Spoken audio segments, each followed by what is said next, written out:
Hey, Matthew James here, creator of the Navy Flight Log. If you come down here, if this is the first time that you've ever opened this app, you'll find 5 tabs down at the bottom. This is your dashboard. This is where you'll go to find a lot of information that's very unique and special to you, to your flight log. This is the information that's automatically populated as you fill in your flight log.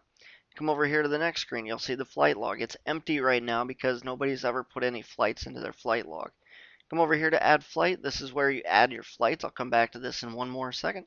And this is where you put where you set all your settings. I've already put a few numbers in here. If you have historical flight time, make sure that you pop those numbers in here. NVG time, if you have a night vision goggle experience in a helicopter, whatever, put it in here. If you track your minimums based on semi-annual, 6 months based on your birth month, put your birth month in here and it will be tracked on the dashboard. Click Save when you're done. Okay, now it's time to add a flight. Click on the Add Flight tab. The first thing you want to make sure is that your date is set correctly. It always defaults to the current date. If you have a backdated log to put in here, of course, just change it to what it needs to be. Click outside and then go to From.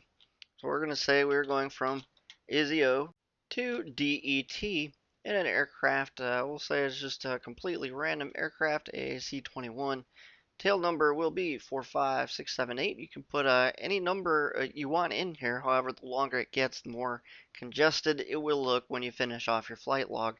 We're going to say we're on a routine combat mission going from ASIO to DET, and we're going to fill out our position. Of course, we were, we'll say, first pilot and daytime conditions, and we flew for 2.2 hours apparently.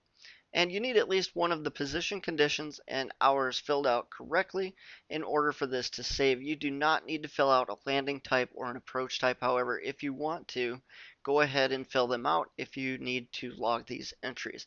Of course, down at the bottom you have remarks. If you need to remark anything from your flight, fill it in right down here. The keyboard will pop up and you should be good to go.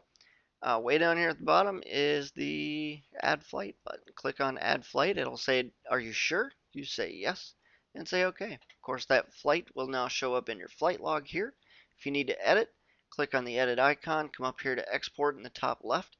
And over here in the right side is search. That's more common to use when you have a bunch of flights that you want to look for a specific one. And of course, that information will automatically populate on the dashboard. So there it is. If you have any questions, of course, give us a shout over email at support@posthousestudios.com.